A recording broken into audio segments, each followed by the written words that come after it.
Akhirnya Abu Bakar As-Siddiq berkata, "Oh, kalau begitu saya juga sudah munafik. Saya ini sudah munafik."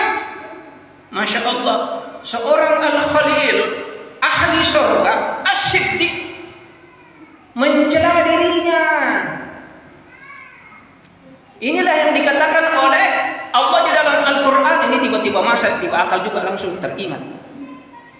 La uqsimu biyaumil qiyamah wa la uqsimu bin nafsil lawwamah. Saya bersumpah, kata Allah, demi dengan terjadinya hari kiamat. Dan saya bersumpah, kata Allah, demi jiwa-jiwa yang selalu mengoreksi, menasihati, menghisap dirinya. Nah, cocok toh, ada ayatnya. Jadi saya tidak berani berbicara dengan serta-serta. Jadi makanya nasihat saya kepada saudara sekalian, untuk khusus ahli ilmu, khusus ahli ibadah, khusus ahli zikir, khusus ahli yang mengaku ahli kebaikan, jangan fokus belajar ilmu fikih, ilmu tauhid, ilmu muamalah, ilmu syariat, sampai kita melupakan sifat-sifat mulianya para sahabat. Padahal itu yang paling bagus. Yang lainnya juga bagus, tapi ilmu yang kita pelajari itu bisa dapat membentuk sifat, akhlak, karakteristik. Kalau memang kita mengaku laqad kana lakum fi Rasulillah uswatun hasanah. Uswatun hasanah. Ada juga ayatnya itu. Laqad kana lakum. Keluar lagi, tak usah nanti. Sempit lagi saya sampaikan. Ya, kalau kita mau menjadikan uswah Nabi, ada dalam ayat lain juga kan, bagi mereka itu para sahabat ada teladan yang baik untuk kita. Ini kalau kita tidak mau belajar tentang akhlak, karakteristik sifatnya para sahabat, sifat terutama tawadunya, rendah hatinya, bisa jadi kita jadi sombong dengan ilmu. Kalau kamu merasa kamu berilmu, maka kamu sudah mau menyaingi Allah. Kita tidak berilmu, cuma belajar ilmu. Ilmu itu semua milik Allah. Jangan sombong. Di sini yang ketergelinciran daripada kebanyakan para alim ulama, sombong. Akhirnya Hanzalah dan Abu Bakar As-Siddiq datang menemui baginda Rasulullah sallallahu alaihi wasallam. Ya Rasulullah, pendek cerita saya cerita saja karena waktu sempit. Saya begini seperti yang saya sudah ceritakan tadi. Begitupun Abu Bakar, saya juga begitu ya Rasulullah, sudah munafik. Kemudian Rasulullah SAW bersabda ini di dalam hadis riwayat Muslim.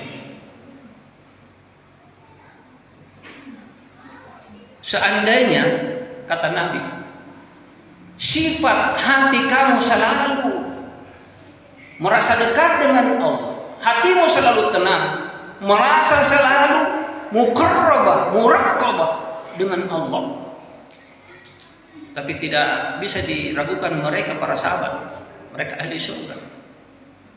Hatinya hati sifat Quran. Hatinya hati jiwa Rasulullah. Tidak sama kita. Kita banyak ahli baca Quran, tapi hati kita masih banyak sifat-sifat penyakit. Bintik-bintik penyakit. Ini yang perlu kita kembali. Kalau memang mau uswah, miliki jiwanya, pikirannya, hatinya, sucinya baginda Rasul. Jangan bangga. Saya ulang lagi, jangan bangga, jangan sombong.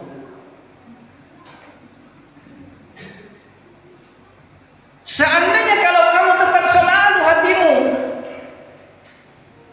berperasaan demikian, kata Rasul, maka niscaya malaikat selalu datang menyertaimu, menemanimu. Tapi apa yang dikatakan oleh Rasulullah, tapi yang demikian itu memang hal keadaan manusia. setapak demi setapak. Ya. Nah, pelajaran di sini yang penting kita harus tetap istiqomah. Selalu dekat, anta'lamu afdalul iman anta'lamu anna Allah yaraka haitsu ma kunta. Sebaik iman itu kamu menyangka Allah selalu melihat di mana dalam kapanpun kita berada. Jadi hati kita selalu bersikir. Di mana hati pun kita selalu merasa waspada dengan Allah. Jadi inilah dulu saya tutup. Adalah sifat utamanya Abu Bakar. Beliau itu paling marah kalau dipuji. Beliau pernah berkata, saya lebih senang dilempari pasir di muka saya daripada saya dipuji. Sampai beliau pernah berkata di dalam hadis riwayat Muslim dari Abu Bakar, ada seseorang yang memuji temannya di sisi Rasulullah. Bayangkan, ada Nabi, sahabatnya itu dipuji-puji, sementara ada Nabi mendengarkan, melihat, menyaksikan. Ya, langsung Rasulullah marah. Ini hadis riwayat Muslim, saya tidak mengada-adakan. Langsung dari Rasulullah, dari Abu Bakar. Langsung Rasulullah berkata, celaka kamu, kamu telah memenggal lehernya temanmu sendiri. Rasul ulang-ulang perkataan itu dengan nada tinggi, dengan marah. Lalu Rasul mengatakan, adapun kalau kamu memuji saudaramu itu, hendaknya dia mengatakan, aku mengira dia seperti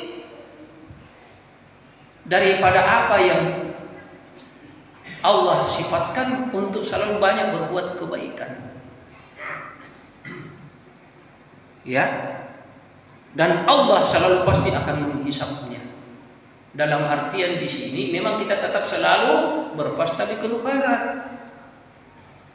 Pujian itu anak milik Allah. Alhamdulillahirabbil alamin. Alhamdulillahirabbil alamin. Bukan untuk diri kita.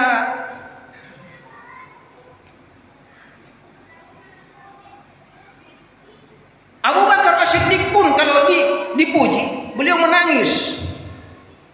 Beliau berdoa, Allahumma anta a'lamu minni binafsi wa ana a'lamu binafsi minhum. Allahumma ja'alni khairan mimma yazunnun waghfirli ma la ya'lamun wa la tu'ahizni bima yaqulun.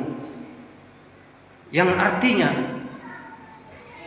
ya Allah, Engkau telah lebih mengetahui keadaan diriku daripada diriku sendiri, ya Allah. Dan aku lebih mengetahui keadaan diriku daripada mereka yang selalu memuji-mujiku. Ya Allah, jadikanlah diriku lebih baik daripada yang mereka sangkakan.